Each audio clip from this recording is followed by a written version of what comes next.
guess it's strange to talk about opportunities that come out of such catastrophic events as COVID and the Russia-Ukraine crisis. But in a strange way, some of these things can act as a catalyst to challenge ideas, previous ideologies, processes and systems that we all took for granted, certainly pre-COVID.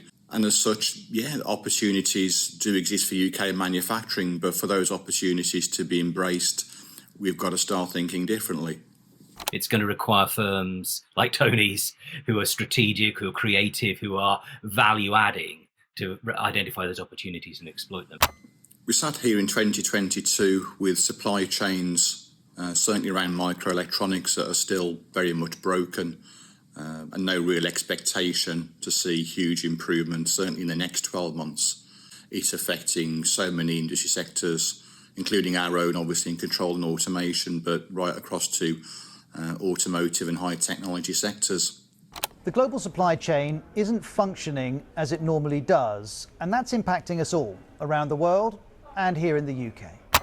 So therefore we have to think differently as individuals, as companies, but the opportunity really to think differently as a nation.